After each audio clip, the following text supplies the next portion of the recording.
నమస్తే, welcome to our channel. నేను anchor సిరి. ప్రస్తుతం మనతో పాటు ఉన్నారు ప్రముఖ ఆధ్యాత్మికవేత్త, వాస్తు జ్యోతిష పండితులు, శ్రీ విద్య ఉపాసకులు శ్రీమతి జయప్రద గారు. అమ్మతో మాట్లాడదాం.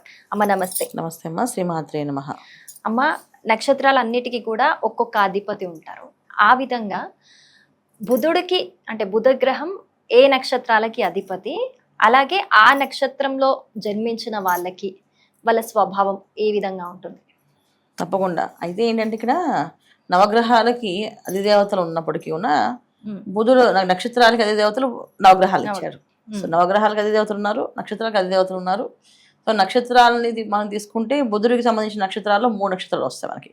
ఈ 3 నక్షత్రాలు బుధుడికి సంబంధించిన నక్షత్రాల కింద తీసుకుంటాం మనం.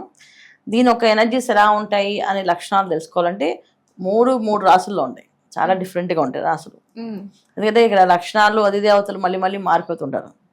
ఎందుకంటే మీనరాశిలో బుధ నక్షత్రం ఉంటుంది, అది రేవతి నక్షత్రం అండి. అన్నిటికంటే ఆఖరి నక్షత్రం అది 27వ నక్షత్రం ఉంటుందని అంటే మీనరాశిలో ఉంటుంది. అక్కడ బుధుడికి నీచ స్థితి ఆస్థ మీనరాశిలో. అలాంటి దాంట్లో రేవతి నక్షత్రం ఉంటుంది.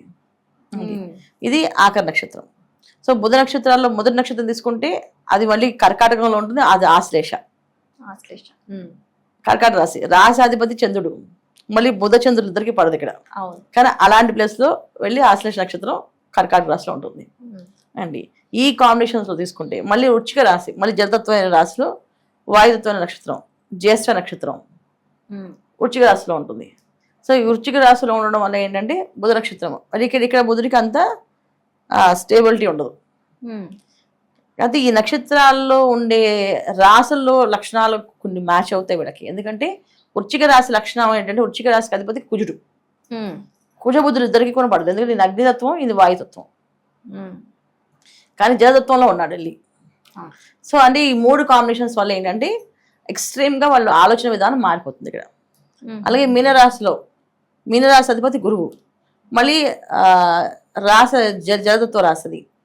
మళ్ళీ నక్షత్రం రేవతి నక్షత్రం, బుధ నక్షత్రం. అంటే బుధ గురువులు ఇద్దరు కూడా ఈయన ధర్మ మార్గాన్ని, ఈయన లాజిక్ అయిన మార్గాన్ని. అంటే ఒక విధంగా అంటే పాదరసమైన టైప్ అనమాట. పాదరసం ఎలాగ మనం పట్టుకోలేమో అలా బుధుని మనం పట్టుకోలేం. సో బుధుడికి సంబంధించిన నక్షత్రాలను మనం కూడా పట్టుకోలేం. వాళ్ళ ఆలోచనలు అంత ఎక్స్ట్రీమ్గా ఉంటాయి. ఏ విషయమైనా చాకచక్యంగా అల్లుకొని చేసుకుంటూ వెళ్ళిపోవడంలో సిద్ధహస్తులు వీళ్ళు నక్షత్ర వాళ్ళు.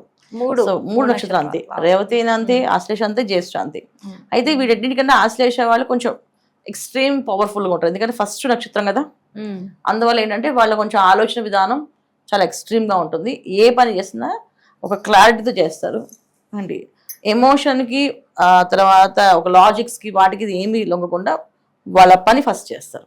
అయితే వీళ్ళకి లొంగపోవడానికి ఏంటంటే వీళ్ళు తెలియపోవడం కాదు, తెలుసు వాళ్ళకి ఎవరిని ఎప్పుడు ఎలా లైన్లో పెట్టుకోవాలో తెలుసు వాళ్ళకి. అంత వివరంగా అన్ని విషయాలు చాలా క్లారిటీ అన్నమాట ఈ విషయంలో. సో ఆశ్లేష నక్షత్రం వాళ్ళు మన ఇంట్లో ఒకరు ఉన్నారనుకోండి, చాలా ఇంకా అన్ని ఆలోచనలు వాళ్ళవే ఉంటాయి. ఎందుకంటే వాళ్ళు చెప్పినట్టు చేసుకుంటూ వెళ్తే ప్రతి పని ఎప్పుడు ఎలా చేయాలో చెప్పేస్తుంటారు వాళ్ళే. 90% మొత్తం టోటల్గా అంటే ఎలా ఉంటే బాగుంటుంది, ఎక్కడ ఏం చెప్తే బాగుంటుంది, ఎక్కడ ఏం మాట్లాడితే బాగుంటుంది, ఎంతవరకు మాట్లాడితే బాగుంటుంది అని చెప్పడంలో ఆశ్లేష నక్షత్రం వాళ్ళు. తర్వాత మనుషుల్ని కలుపుకుంటూ సరదాగా కబుర్లు అంటే మళ్ళీ ఆశ్లేష వాళ్ళు మనుషుల్ని కలుపుకోలేరు, వాళ్ళు మాట్లాడగలరు. మనం ఏదైనా ఐడియా అడిగాం అనుకోండి, ఐడియా ఇవ్వగలరు.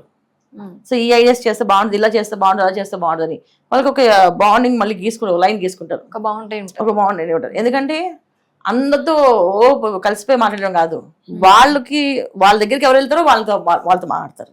వీళ్ళు వెళ్ళి మాట్లాడరు, వీళ్ళ జోన్లోకి ఎవరు వస్తే వాళ్ళతో మాట్లాడతారు. ఏమైతే అడిగితే అవన్నీ చెప్తారు.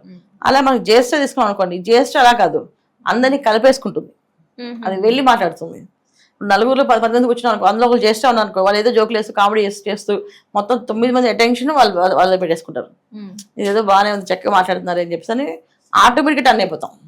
వాళ్ళు చెప్పిన మాటలకి, వాళ్ళు చెప్పిన చేసే అన్ని విధానాలకి వెళ్ళిపోతుంటాం. అయితే వీళ్ళందరూ ఏంటంటే చాలా యాక్టివ్ పర్సన్స్ బుధ నక్షత్రాలు. అందులో నెక్స్ట్ రేవతి తీసుకున్నాం అనుకోండి, well balanced, full balanced.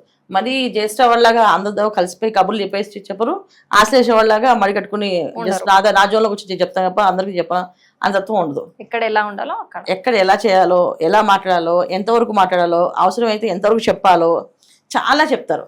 So వాళ్ళ కోపం కూడా అంతే ఎక్కువగా ఉంటుంది. ఎందుకంటే అక్కడ దాని తన వాళ్ళకి ద్వితీయ స్థానం వచ్చేసి అక్కడ వచ్చేసి కుజుడు వచ్చేస్తుంది, అంటే మేషరాశి వస్తుంది. దీనివల్ల ఏంటంటే ఏ విషయమైనా ఒకవేళ కోపం వస్తే దాన్ని క్లారిటీగా ఆన్సర్ ఇవ్వడంలో వీళ్ళు నెంబర్ 1 అన్నమాట. మళ్ళీ నెక్స్ట్ వాళ్ళు ఇంకొకసారి అడగడానికి కానీ, ఇంకోసారి చెప్పడానికి కానీ, ఇంకోసారి ఏదైనా అనడానికి కానీ భయపడతారు. అంత క్లియర్ అండ్ క్లారిటీగా ఇస్తారు. మళ్ళీ ఇక్కడ అరవడం కానీ, కేకలేయడం కానీ ఏమి ఉండదు. చాలా సాఫ్ట్ నేచర్లోనే స్ట్రాంగ్గా చెప్తారు ఓకే ఈ నక్షత్రాలు. సో బుధ నక్షత్రాల్లో మనం తీసుకుంటే వీళ్ళ జాతకాల్లో యోగాలు బాగుంటాయి కనుక బ్రహ్మాండమైన సాధిస్తారు. యోగాలు బాగాలేకపోతే కాస్త ఇబ్బంది. చూసుకోవాలి జాతకం, లగ్నం ఏమైంది చూసుకోవాలి. వ్యక్తిగత జాతకం మీద వ్యక్తిగత జాతకంలోనే మన లగ్నం తెలుస్తుంది. లగ్నం తెలిసినప్పుడే వీళ్ళ లైఫ్లో ఏం సాధిస్తారో తెలిసి. ఒకవేళ జాతకంలో బాగాలేకపోతే ఏమవుతుందంటే ఎప్పుడు బోడని బిల్డప్లు ఇస్తారు, కబుర్లు చెప్తారు, కానీ అక్కడ ఏం జరగదని చెప్పి అని అంటుంటారు. ఇవి జరుగుతాయి మెయిన్. అందుకని బుధ నక్షత్రాలు ఖచ్చితంగా మనం చూసుకోవాలి. అన్నిటికంటే వీళ్ళు చేసుకోవాల్సిన జాగ్రత్తలు, నియమాలు ఎక్కువగా ఉంటాయి అన్నమాట. ఏం చేసుకోవాలమ్మా పరిహారాలు లాంటివి ఏమన్నా? బుధ నక్షత్రాలు ఎప్పుడు కూడా ఏంటంటే వీళ్ళకి కర్కాటక రాశి వాళ్ళకేమో సింహరాశి అవుతుంది ధనస్థానం. సో వృశ్చిక రాశి వాళ్ళకేమో ధనస్సు రాశి అవుతుంది ధనస్థానం. మీన రాశి వాళ్ళకి మేషరాశి వస్తుంది. సో వీళ్ళన్నింటిలో అధిపతి ఏంటంటే రవి భగవానుడు.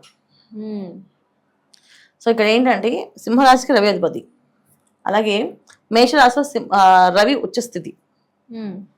తర్వాత ధనస్సులో తన కెరియర్లో గ్రోత్ రావాలన్నా, కాంబినేషన్స్ బాగుండాలన్నా ధనస్థానాన్ని చూస్తుంటాం, ధనస్సు రాశిని. సో రవి 3 ప్లేసుల్లోని ఉంటే వాళ్ళ అభివృద్ధి బాగుంటుంది. అలాగే వీళ్ళు ప్రతిరోజు ఆదిత్య హృదయాన్ని పారాయణ చేయడం వల్ల అండి, సూర్య భగవాన్ ఆరాధించడం వల్ల వీళ్ళు లైఫ్లో సక్సెస్ అనేది అవుతారు.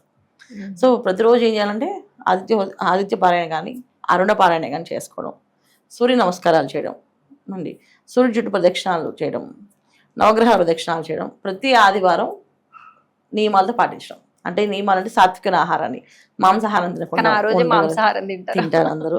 ఆ రోజు తినకుండా వీళ్ళు మానేసి ఆ రోజు సాత్విక ఆహారం తింటూ ఆ రోజు ఉపవాస దీక్ష చేస్తే కనుక చాలా అభివృద్ధి అనేది ముందుకి బ్రహ్మాండంగా వెళ్ళే అవకాశం ఎక్కువగా ఉంటుంది. ఇది చేయాలి. చాలా చక్కగా చెప్పారమ్మా. Thank you so much. నమస్తే అమ్మా. శ్రీమాత్రే నమః.